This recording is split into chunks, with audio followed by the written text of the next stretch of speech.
This is America MX. Drop the gate.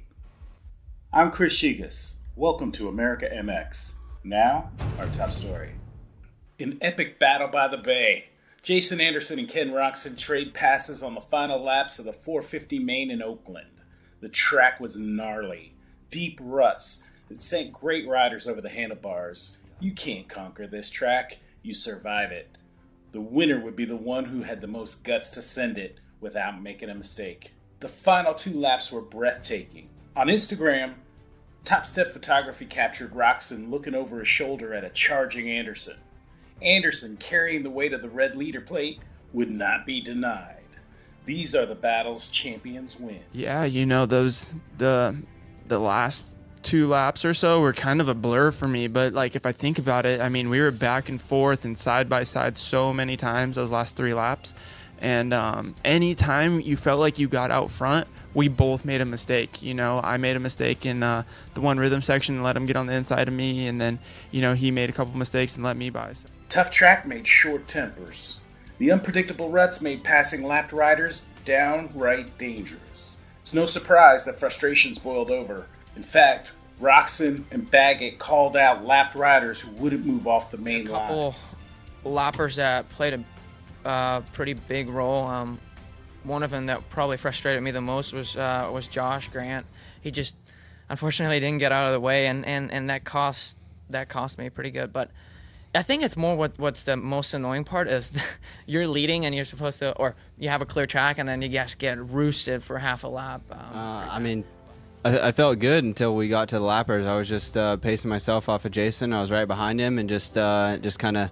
We were in a freight train, and I could tell that we were kind of moving forward on where Kenny was, and I was kind of spotting it, and I knew lappers were coming into play. And then, like they say, as soon as we got to Vince Freese, he didn't see the blue flag, I guess, for 4 laps in a row, and it cost me big. But take a look at the 450 Monster Energy Supercross season standings.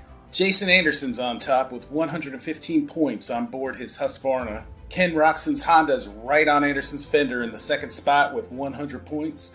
Justin Barcia, riding Yamaha, continues his surprising season run in the third place with 98 points. Let's take a tour of Supercross social media.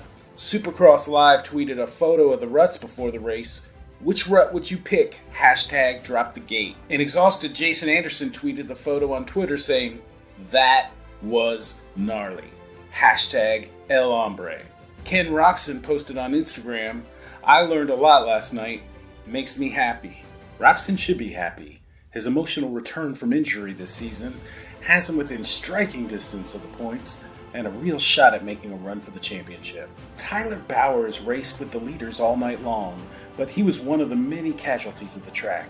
He whiskey throttled his way into a terrifying crash. Tyler tweeted what went wrong. He was looking for an edge to avoid the ruts. He wrote, "I picked the wrong edge, clearly." Moving on to the Monster Energy Supercross 250 season standings, Aaron Plessinger, on board a Yamaha, is first with 118 points. Kawasaki rider Joey Savacci is in second with 110 points. Shane McElrath, riding KTM, is in third position with 99 points. The amazing feat in Plessinger's Oakland 250 win wasn't only fighting a tough track and a world-class rider field, but he won the grueling event while he was sick. Monster Energy tweeted, "No calling in sick for Plessinger." Joey Savacci posted on Instagram that after last week's problems in Glendale, this weekend in Oakland went better. No LCQ takes a lot of stress out. Laugh out loud. Thanks, team. Back to work. Pulp MX podcaster and mechanic to the stars, Steve Mathis tweets, "The weirdest thing to happen last night was seeing Cerullo turning down interviews after the race. Maybe he's not the media darling." While AC has yet to notch his first win of the season, he is the fastest rider in the 250s. His mistake cost him some first-place finishes, but he's still alive in the points hunt, and the frustration's understandable.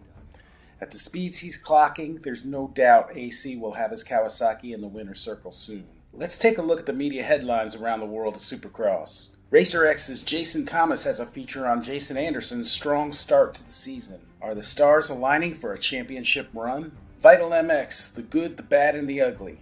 Take a close look at some of the setbacks in the race, what happened for AC's 7th place finish, and Shane McElrath's 15th place finish in the 250 main event. And Trans World Motocross interviews Justin Hill about finding his form as last year's 250's West champ finds his way back to the podium. Where are we going next? The Monster Energy Supercross Championship heads to San Diego, February 10th. The race will air at 10 p.m. in the Eastern Time Zone on Fox Sports 1. I am Chris Shigas. Be sure to subscribe, and thanks for watching America MX.